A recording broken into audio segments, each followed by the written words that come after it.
छत्रपती संभाजी महाराज की जय। पार्वती पते हर हर जय श्रीराम।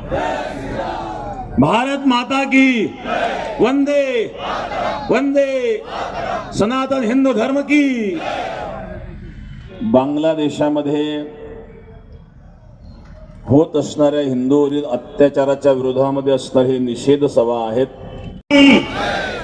वंदे वंदे छत्रपती शिवाजी महाराजांचा, छत्रपती शिवाजी महाराजांचा, डॉक्टर बाबासाहेब आंबेडकरांचा, डॉक्टर बाबासाहेब आंबेडकरांचा मुर्दाबाद मुर्दाबाद मुर्दाबाद मुर्दाबाद। आज या पवित्र शिर्डीच्या साईनगरीमध्ये आपण सर्व सकल हिंदू समाजातील लोक या ठिकाणी एका अत्यंत संवेदनशील आणि ज्वलनशील विषयाला वाचा फोडण्यासाठी जमलेलो आहोत।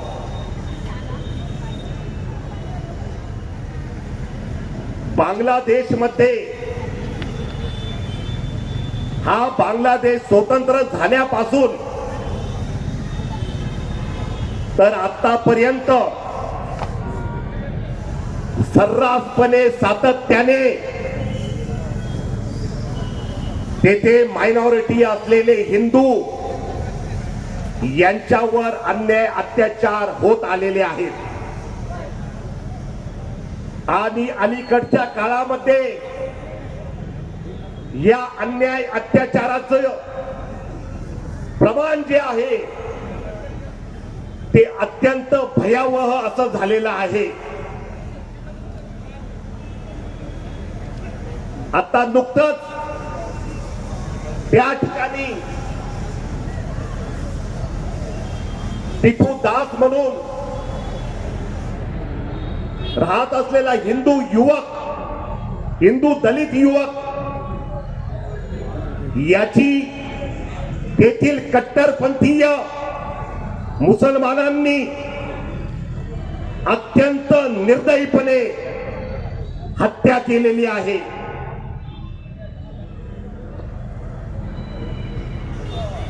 एक कुटुंब प्रमुख असलेला टिपू दास याची कुठल्याही प्रकारची चूक नसताना ईश निंदेचा त्याच्यावर आरोप लावून त्याच्यावर जमाव जो आहे कट्टरपंथीय मुसलमानांचा जमाव त्याच्यावर तुटून पडला। स्वतःला वाचवण्यासाठी तेथील संबंधित पोलीस स्टेशन मध्ये तो गेला आणि त्या पोलीस स्टेशन मध्ये गेल्यानंतर पोलिसांना सविस्तर हकीकत सांगितल्यानंतर सुद्धा त्या कट्टरपंथीय पोलीस स्टेशनने सुद्धा त्या निष्पाप टिपू दास या हिंदू दलिताला त्या कट्टरपंथीय मुसलमानांच्या तावडीत दिले। अत्यंत बेदमपणे दगडाने ठेचून या निष्पाप टिपू दासची हत्या करण्यात आली आणि अर्धमेल्या अवस्थेत असताना रस्त्याच्या मधोमध असलेल्या एका झाडाला त्याला बांधण्यात आलं आणि जिवंत जाळण्यात आलं। संपूर्ण जगाला हादरवून सोडणारी ही घटना आहे। संपूर्ण जगातील मानवतेला काळिंबा फासणारी ही घटना आहे। अत्यंत निर्दयीपणे एका निष्पाप हिंदूला बांगलादेशमध्ये ठार मारण्यात आलं। त्याचप्रमाणे अमृत मंडल म्हणून एका हिंदूची त्या ठिकाणी हत्या करण्यात आली असे सर्रासपणे बांगलादेशमध्ये अल्पसंख्याक असलेल्या हिंदूंवर मोठ्या प्रमाणावर अन्याय आणि अत्याचार होत आहेत. त्यांच्या हत्या केल्या जात आहेत. धर्मांधतेचा बुरखा घातलेले, कुठल्याही प्रकारचं तर्क नसलेले असे हे जिहादी मानसिकतेचे हिंदूंना काफीर म्हणून संबोधतात. मग त्यामध्ये ते जात बघत नाहीत, तर जो हिंदू आहे तो म्हणजे काफीर आणि त्याला मारलंच पाहिजे. या युक्तीप्रमाणे जे आहे सर्रासपणे हिंदूंवर अत्याचार केले जातात. मी आपणाला सांगू इच्छितो की भारतीय राज्यघटनेचे शिल्पकार परमपूज्य महामानव डॉक्टर बाबासाहेब आंबेडकरांनी या भारत देशाला संविधान दिले. आणि एक ऐतिहासिक उदाहरण मी तुम्हाला सांगतो की जोगेंद्रनाथ मंडल म्हणून जे होते, त्यांनी बाबासाहेबांना संविधान सभेवरती पाठवलेलं होतं. शेड्यूल कास्ट फेडरेशन तर्फे भारत पाकिस्तानची फाळणी झाल्यानंतर हे जोगेंद्रनाथ मंडल या भारतातील हिंदू दलितांना पाकिस्तानमध्ये लाखोंच्या संख्येने घेऊन गेले. त्यावेळेला त्यांचा तर्क असा होता की या ठिकाणी भारतामध्ये दलित सुरक्षित नाहीत आणि मग पाकिस्तानामध्ये ते सुरक्षित राहतील. परंतु त्यावेळेस परमपूज्य बाबासाहेब आंबेडकरांनी असं ठणकावून सांगितलं होतं त्यांना की या भारत देशामध्येच दलित वर्ग हा सुरक्षित राहू शकतो. या भारत देशामध्येच दलित वर्ग हा गुन्ह्या गोविंदाने नांदू शकतो, राहू शकतो. परंतु या जोगेंद्रनाथ मंडलांनी बाबासाहेबांचं ऐकलं नाही. बाबासाहेब ही म्हटले होते की धर्मांध राष्ट्र जे आहे त्या धर्मांध राष्ट्रामध्ये दलित कधीही सुरक्षित राहू शकत नसतात. बाबासाहेबांचं न ऐकल्यामुळं त्या ठिकाणी लाखो दलितांच्या हत्या करण्यात आल्या. लाखो दलितांना निराश्रित व्हायला लागलं. हजारो हिंदू दलितांच्या माया भगिनींच्या आबरू लुटल्या गेल्या. हजारो दलितांच्या जमिनी लुटल्या गेल्या. आणि मग त्यानंतर निराश होऊन 1950 सालामध्ये हे जोगेंद्रनाथ मंडल परत भारतामध्ये आले आणि त्यांनी पाकिस्तान गव्हर्नमेंटला एक पत्र लिहिलं आणि त्यांनी त्या पत्रामध्ये स्पष्ट उल्लेख केला की कदाचित मी बाबासाहेबांचं ऐकलं असतं तर आज त्या ठिकाणी दलितांचे मुर्दे पडले नसते. माझ्या हिंदू बांधवांनो, आपण हे लक्षात ठेवलं पाहिजे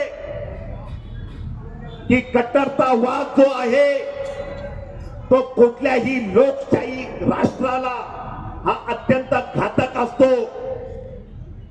कट्टरतावाद जो आहे तो संविधानाला सुद्धा घातक असतो. आपल्याला माहित आहे की या देशाला जी राज्यघटना बाबासाहेबांनी दिली, स्वातंत्र्य, समता, बंधुता, न्याय या तत्वांवर आधारलेली ही भारतीय राज्यघटना आज आपण 75व्या अमृत महोत्सवी वर्षामध्ये जगत आहोत. विविध परंपरेने नटलेला हा देश, विविध जाती धर्माच्या परंपरेने नटलेला हा देशाला जर एकसंध करून ठेवायचं जर कोणी काम केलं असेल तर ते केवळ आणि केवळ या भारतीय राज्यघटनेने केलेलं आहे. या देशामध्ये अनेक प्रकारच्या चालीरीती, वंश परंपरा असून देखील सुद्धा येथे प्रत्येकाला न्याय देण्याचं काम या भारतीय राज्यघटनेने केलेला आहे. आणि अशा अवस्थेमध्ये फुटीचा शाप जो आहे, जो पूर्वी लागलेला होता आपल्याला, तर आपण एक लक्षात ठेवलं पाहिजे की संपूर्ण हिंदू समाज, संपूर्ण भारतीय म्हणून आपण खऱ्या अर्थाने आज एकवटलो पाहिजे. काळाची गरज ओळखली पाहिजे. आणि जर आपण आज एकवटलो नाही तर भविष्यामध्ये हा बहुसंख्य असलेला हिंदू समाज जो आहे हा एक दिवस अल्पसंख्याक होईल आणि मग बांगलादेश सारखी आणि पाकिस्तान सारखी परिस्थिती निर्माण होऊ शकेल. यासाठी आपण जे आहे जागृत राहिलं पाहिजे. आणि संपूर्ण भारतीय हिंदू समाज हा एकत्रित झाला पाहिजे. जातीपातीचं राजकारण न करता, जातीपातीला मूठमाती देऊन, जातीमधील भेदभाव आपण नष्ट करून आपण सर्वांनी एक भारतीय म्हणून आणि एक हिंदू समाज म्हणून आपण खऱ्या अर्थाने जे आहे ते एकत्र येणं काळाची गरज आहे. या धर्मांध राष्ट्रांमध्ये आपण जर बघितलं असेल की बहलगाव या ठिकाणी जे आहे धर्म विचारून त्या ठिकाणी हिंदूंची हत्या केली गेली. आणि त्यावेळेस ज्या वेळेस भारताने अत्यंत मजबूत प्रत्युत्तर ऑपरेशन सिंदूरच्या माध्यमातून पाकिस्तानला दिलं, रिटॅलिएट केलं, त्यानंतर मी तुम्हाला सांगतो इतका मजबूत रिटॅलिएट केल्यानंतर सुद्धा आपण एक गोष्टीचा अत्यंत बारकाईनं विचार केला पाहिजे की आता धर्मांध राष्ट्राबरोबर जे आहे ते आजूबाजूचे त्यांचे मुस्लिम राष्ट्र उभे झालेले होते. त्यामुळे या धर्मांध शक्तीच्या बाजूने ज्याप्रमाणे ते मुस्लिम राष्ट्र जर एकत्र होत आहे तर आज आपण हिंदू म्हणून एकत्र काही येऊ शकत नाही, हा माझा प्रश्न आहे या ठिकाणी.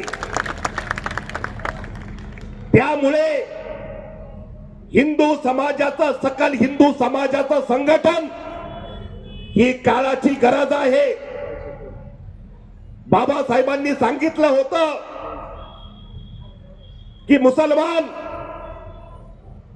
हा स्वतःच्या फायद्यासाठी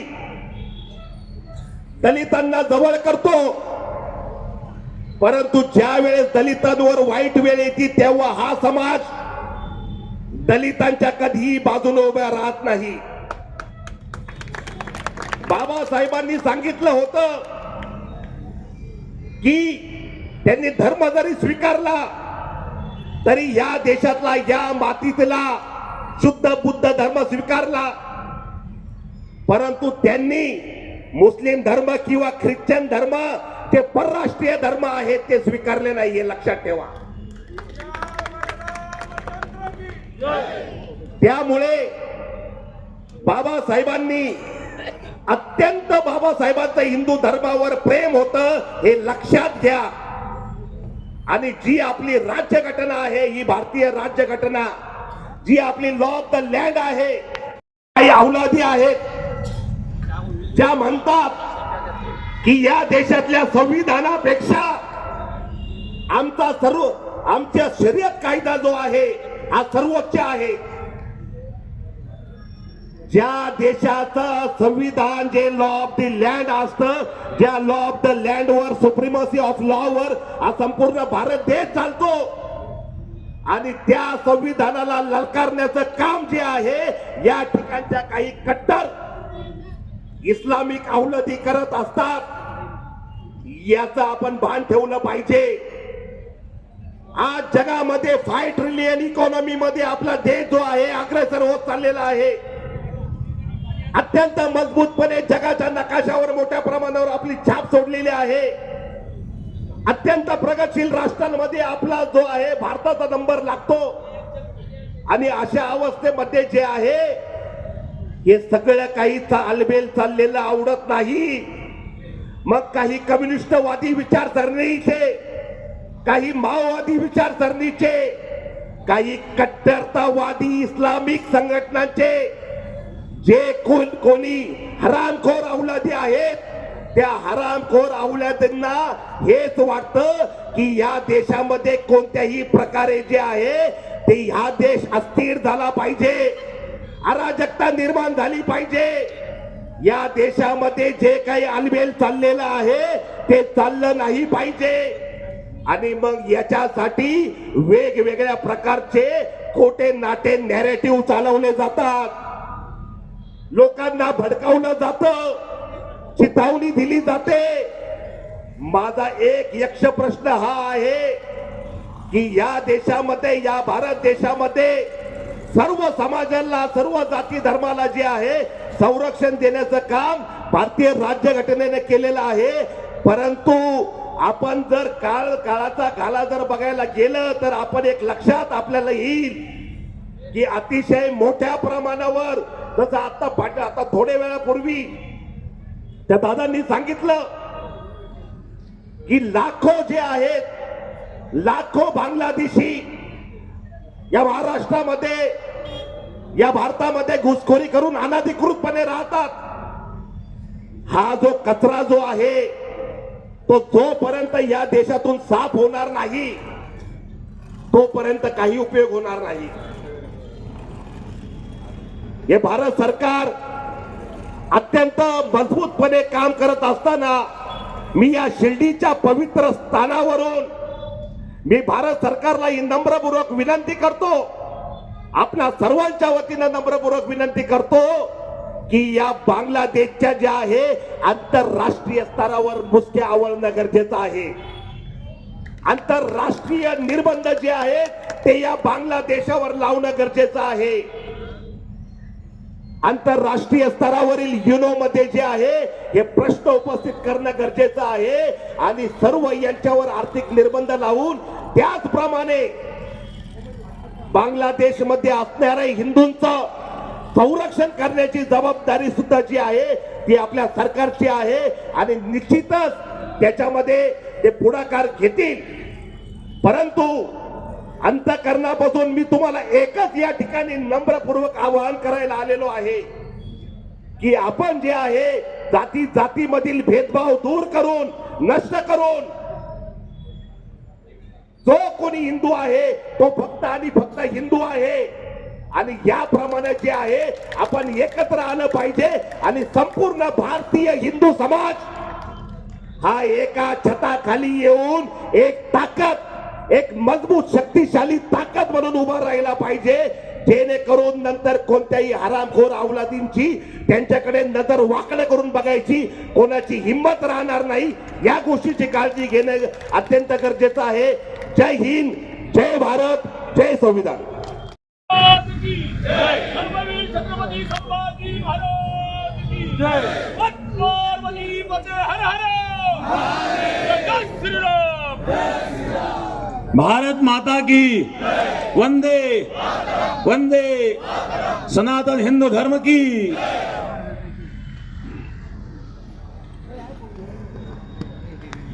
गुरुर् ब्रह्मा गुरु विष्णू गुरुदेव महेश्वरा, गुरु साक्षात परब्रह्म तस्मै श्री गुरुवे नमः.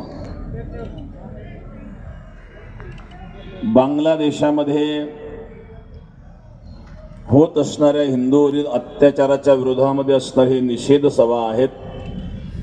मशाल मोर्चा निषेध सभा, यामध्ये उपस्थित मान्य ॲडव्होकेट संदीप जाधव, मुंबई उच्च न्यायालय, त्याचप्रमाणे नगराध्यक्ष शिर्डी सौ जयश्रीताई थोरात, उपस्थित सकल हिंदू समाज.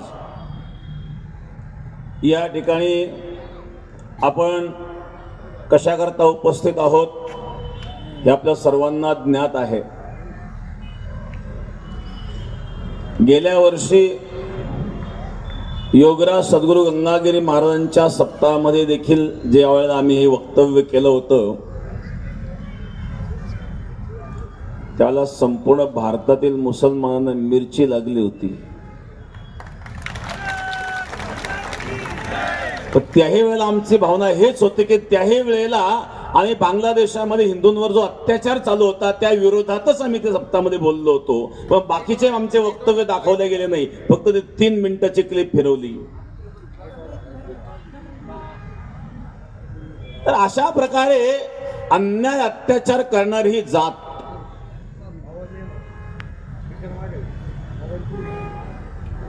आम्ही मुस्लिम विरोधी नाही आहेत, परंतु 95 ते 99% अतिरेकी मुस्लिमच का असतात याचा विचार मुस्लिम बांधवांनी सुद्धा करायला पाहिजे. आणि जर आतंकवादाला धर्म नसतो असं जर तुमचं म्हणणं आहे तर आतंकवाद्यांना दफन करण्याकरता कुठेही जागा मिळाली नाही पाहिजे. त्यांच्या अंगावर रॉकेल पेट्रोल टाकून सगळ्यांच्या समोर जाळा त्याला.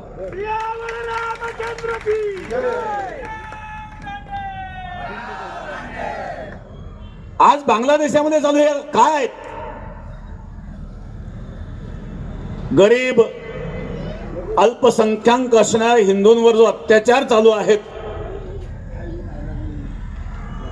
त्या दीपू दासला जे मारल्या गेलं, भयंकर यातना देऊन मारल्या गेलं आणि झाडाला बांधून जाळल्या गेलं. भारतीय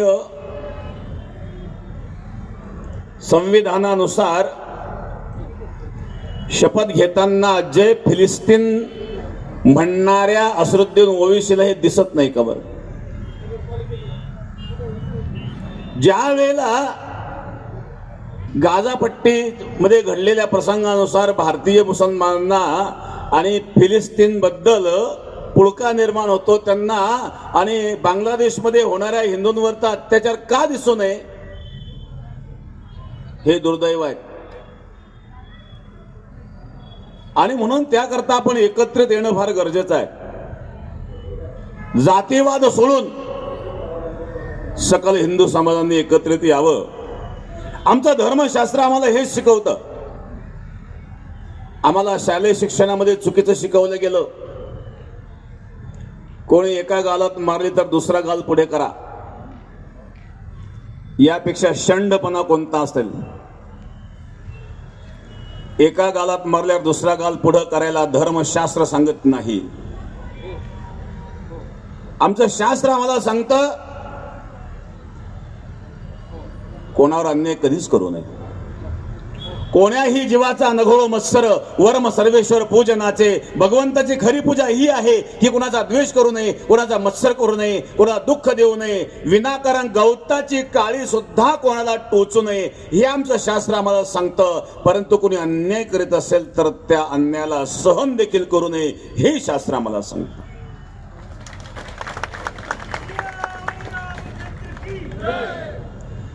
अर्जुन जेव्हा युद्ध करायला तयार नव्हता, भगवान कृष्णाने सांगितलं, अर्जुन तस्माद उत्तिष्ठ कौंतेय युद्धाय कर्तुं निश्चय. अन्यायाच्या बाजूला जे असेल ते तुझे शत्रू आहेत. मग अन्यायाच्या बाजूने आपला बाप असू द्या, आजोबा असू द्या. भीष्माचार्य आजोबा होते, अन्यायाच्या बाजूला होते.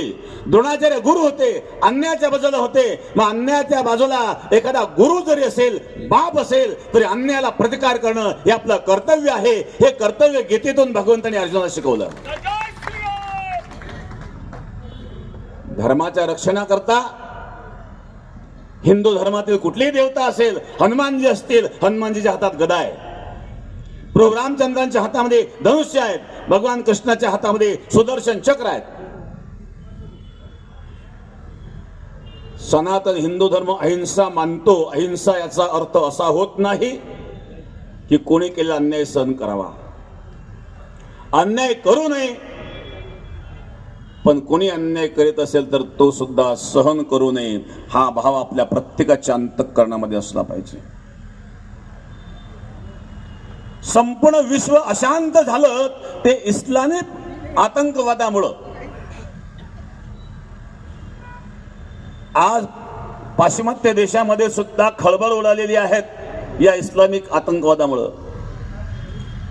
40-50 वर्षापासून भारत देश ओरडत आहे परंतु आजपर्यंत या लोकांच्या कधी लक्षात आलं नाही. पण आता इंग्लंड असेल, अमेरिका असेल, फ्रान्स असेल, यांच्यावर जेव्हा बितायला लागली तेव्हा हळूहळू हे जागृत व्हायला लागलेले आहेत.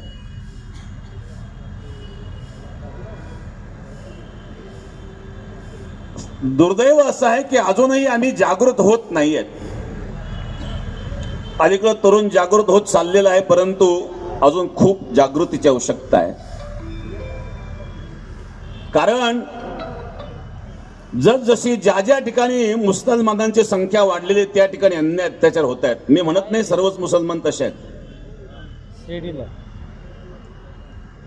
परंतु जे मुसलमान स्वतःला सज्जन समजतात त्यांनी अन्यायाच्या विरोधात का येऊ नये. आणि जर तुम्ही अन्यायाच्या विरोधात उभे राहत नसाल तर तुम्ही सुद्धा त्याला जबाबदार आहात, हे निश्चित मानावं लागेल.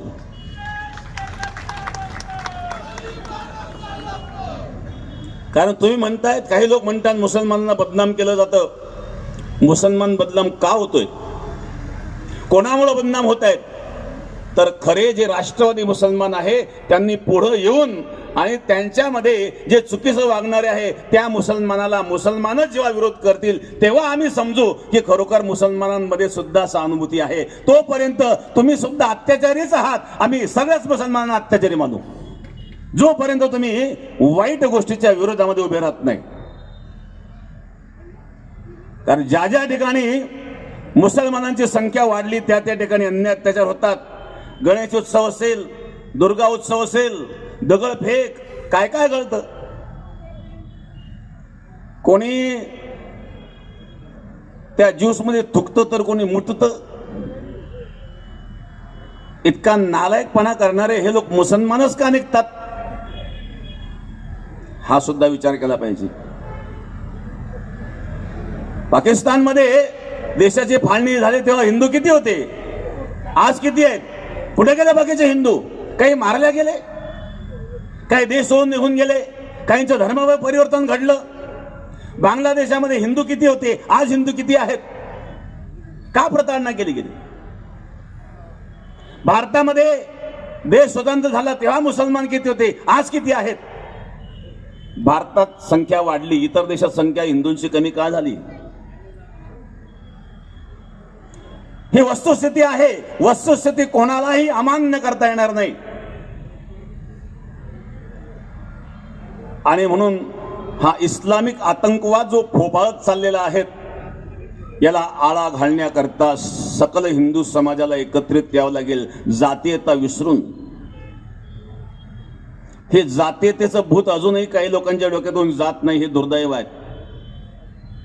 या जातीयतेमुळंच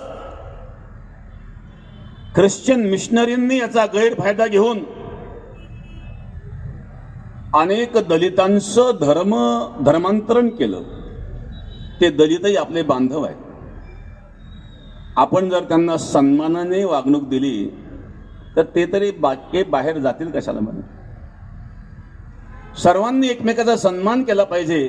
दलितांना जर आपण आपले बांधव म्हणलो, आपण त्यांच्याकडे गेलो, त्यांना आपल्यामध्ये सर्व बाबतीत सामावून घेतलं तर हे होणारे अनर्थ टळू शकतात.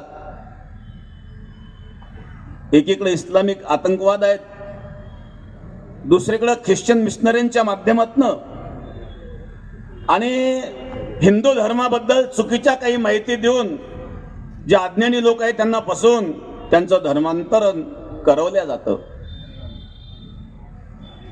दुसरीकडे एक अशा प्रकारचा विचार, कम्युनिस्ट विचारचे काही लोक आहेत, हे हिंदू धर्मातले असूनही धर्माच्या विरुद्ध लोकांना भडकवण्याचा प्रयत्न करतात. प्रत्येक धर्माचा आदर व्हावा. मग अशा प्रकारचे कम्युनिस्ट विचाराचे लोक, अशा प्रकारे नक्षलवादी विचाराचे लोक हे प्रत्येक क्षेत्रात आहेत. शैक्षणिक क्षेत्रामध्ये असतील, सामाजिक क्षेत्रामध्ये आहेत, राजकीय क्षेत्रामध्ये आहेत, नवे न्याय क्षेत्रामध्ये सुद्धा आहे. मागे एक प्रकार घडला. एका वकिलाने सुप्रीम कोर्टाला चप्पल मारून फेकली. कोर्टाला चप्पल मारून फेकली याचं समर्थन निश्चित कोणी चांगला सज्जन मनुष्य कधीच करणार नाही. परंतु त्या वकिलाने चप्पल का मारली त्या वकिलाच्या भावनेबरोबर मी आहे. एक न्यायालयाच्या न्यायाधीशाच्या पदावर असणारी एखादी व्यक्ती, मागणी काय होती? खजुराहो मंदिरमध्ये ज्या वेळेला या विद्रोही असणाऱ्या अन्य अत्याचारी असणाऱ्या लोकांनी त्या मंदिराची तोडफोड केली, त्यात विष्णूची मूर्ती तोडफोड केलेली होती आणि त्याचं मुंडकं तुटलेलं होतं. मागणी एक होती की ती मूर्तीची जी काही तुटलेली मूर्ती आहे तिची दुरुस्ती व्हावी, अशा प्रकारची मागणी होती.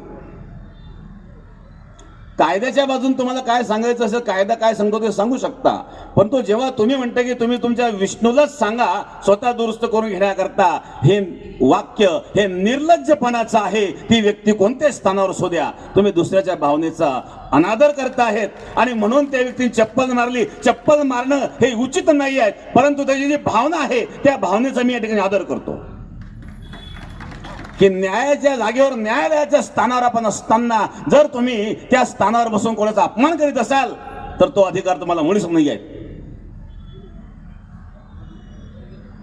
एकीकडं ताजमहल आहे, ताजमहलला दुरुस्ती करण्याकरता, ताजमहलची चकाकी कमी होऊ नये म्हणून त्याकरता त्याला मुलतानी माती लावून त्याला घासलं जातं, त्याची दुरुस्ती केली जाते आणि तो खर्च गव्हर्नमेंट करतं. संभाजीनगरला औरंगजेबाची कबर आहेत, औरंगजेबाची कबरचा खर्च सरकार करतं. मग सरकार जर औरंगजेबाच्या कबरीच्या दुरुस्तीचा खर्च करू शकतं, सरकार जर ताजमहलचा आणि दुरुस्ती करता खर्च करू शकतो, त्या सरकारने खजुराहो मंदिराच्या मूर्ती करता आणि काही दुरुस्ती केली तर काय फरक पडतो, काय बिघडतो? पण खजुराहो मंदिराच्या त्या मूर्तीच्या दुरुस्ती करता मागणी करणाऱ्याचा मात्र अपमान केला जातो. त्याला म्हटलं जातं की तुझ्या विष्णूला सांग. पण ज्या वेळेला ताजमहलची दुरुस्ती करण्याकरता गव्हर्नमेंट खर्च करतं त्यावेळेला हे न्यायालय कुठं जातं? ज्या वेळेला भारत सरकारने वक्फ बोर्डाच्या विरोधामध्ये कायदा केला त्यावेळेला अनेक वकिलांनी सुप्रीम कोर्टामध्ये धाव घेतली. विष्णू शंकर जैन यांनी त्यांचं एक मत मांडलं होतं. या वक्फ बोर्डाच्या विरोधामध्ये एकदा विष्णू शंकर जैन हे सुप्रीम कोर्टात गेले होते. सुप्रीम कोर्टाने त्यांना सांगितलं होतं की असं डायरेक्ट सुप्रीम कोर्टामध्ये येता येत नाही, तुम्हाला हायकोर्टात जावं लागेल आणि हायकोर्टातून सुप्रीम कोर्टात यावं लागेल, ही प्रक्रिया आहे. मग विष्णू शंकर जैनला जे कोर्ट सांगतो तुम्ही हायकोर्टातून आमच्याकडे या, ते कोर्ट जेव्हा डायरेक्ट सुप्रीम कोर्टामध्ये हे मुसलमान जातात त्यावेळेला त्यांना का सांगत नाही की तुम्ही हायकोर्टात आमच्याकडे या? याचा अर्थ न्यायालयामध्ये तुम्ही ज्या पदावर बसलेले आहात तुमच्याकडे भेदबुद्धी आहेत. मी तर म्हणतो न्यायाधीश म्हणून जेव्हा निवडलं जाईल त्यावेळेला केवळ ग्रॅज्युएशनचा विचार न करता ज्याला तुम्ही न्यायालयामध्ये निवड करणार आहेत त्याचं लहानपणापासूनचं बॅकग्राऊंड शोधून मगच त्यांना न्यायाधीश बनवलं पाहिजे, अशा प्रकारचा कायदा करावा लागेल. न्याय क्षेत्रामध्ये सुद्धा अशा प्रकारचे भ्रष्टाचार जे होत चाललेले आहेत, संविधानाची पायमल्ली होते, त्यामुळे योग्य न्याय मिळत नाही. देशाचे राष्ट्रपती द्रौपदी मुर्मू त्यांचं एकदा न्यायाधीशांसमोर संबोधन होतं, आपण पाहिलं असेल टीव्ही चॅनलवर. संबोधनामध्ये देशाच्या राष्ट्रपतींना सुद्धा खंत व्यक्त करावी लागली होती न्यायालयाबद्दल. तुम्ही राष्ट्रपतींवर सुद्धा आरोप कराल का? कोणी म्हणेल की न्यायालयाबद्दल आपल्याला बोलण्याचा काय अधिकार आहे? राष्ट्रपतींबद्दल सुद्धा तुम्ही संशय व्यक्त कराल का? कारण राष्ट्रपतींनी सुद्धा खंत व्यक्त केली होती की राष्ट्रपतींनी त्यावेळेला सांगितलं होतं की पूर्वीपासून आम्ही हे कार्य करीत आहोत, बरेच काही लोक जेलमध्ये असतात, आपण काय अपराध केलेला आहे हे त्यांना माहीत नसतं आणि चुकीच्या प्रकारचे त्यांच्यावर कलम लावलेले असतात आणि काही लोक तर 10-10 वर्षांचा निरपराध ठरतात आणि त्यांना कुठलाच त्यांचा अपराध नसतो, पण 10 वर्ष ते जेलमध्ये गेलेत. ही चूक कोणाची आहे? आणि म्हणून न्यायालयाचं सुद्धा शुद्धीकरण होणं गरजेचं आहे. या ठिकाणी होणारे जे अत्याचार आहेत हे थांबवण्याकरता सर्वांनी एकत्रित यावेत. इस्लामिक आतंकवाद, कट्टरवाद, आम्ही सुद्धा कुठल्या धर्माच्या विरोधात नाही आहेत, मुस्लिम धर्माच्या विरोधात नाही आहेत, परंतु कट्टरवादी असणारे मदरसा छाप मौलाना यांच्या मात्र आम्ही विरोधात आहोत. तुम्ही जर त्या ठिकाणी मदरस्यामध्ये मुलांना शिकवित असाल, काफिर आहेत, यांना जगण्याचा अधिकार नाही. तुम्ही जर लहान लहान मुलांना कट्टरवाद शिकवत असाल तर अशा कट्टरवादी मदरशांना कुलूप लागलं पाहिजे, ही सरकारची जबाबदारी आहे. आणि जे बांगलादेशी अशा प्रकारचे अन्याय अत्याचार करतात त्यांना देशातून बाहेर हाकलून लावण्याकरता सरकारने मोहीम राबवावी. देशामध्ये कुठेही असू द्या. अहो, काही लोकांना या लोकांनी इतकं जवळ केलेलं आहे, काहींनी त्या बांगलादेशाच्या मुली केल्या, काही आपल्या मुली बांगलादेशांना दिलेल्या आहेत, काही रोहिंग्यांना दिलेल्या आहेत. हे तपासून सर्व बांगलादेशी आणि रोहिंग्या मुसलमान हे भारतातून बाहेर गेलेच पाहिजे अशा प्रकारे, आणि सरकारने नियम करावा, सरकारने यावर लक्ष द्यावं, अशा प्रकारचे सरकारला देखील या निमित्ताने विनंती आहेत. आणि त्याकरता आपण हिंदू धर्मियांनी एकत्रित येऊन सरकारला सुद्धा हे कार्य करण्याकरता भाग पाडलं पाहिजे. हे सुद्धा आपली सर्वांची जबाबदारी आहे. आणि म्हणून आज या ठिकाणी सनातन हिंदू धर्माला मानणारे जे सर्व तरुण या ठिकाणी उपस्थित आहेत, मी सर्वांना या ठिकाणी हाच संदेश देईल की जे अन्याय अत्याचार बांगलादेशमध्ये चालू आहेत, जर आपण सावध झालो नाही, ही परिस्थिती आपल्याकडे यायला सुद्धा वेळ लागणार नाही. आणि ती सुरुवात झालेली आहे. पश्चिम बंगालमध्ये बांगलादेशाच्या अत्याचाराच्या विरोधामध्ये काही तरुणांनी ती रॅली काढली होती.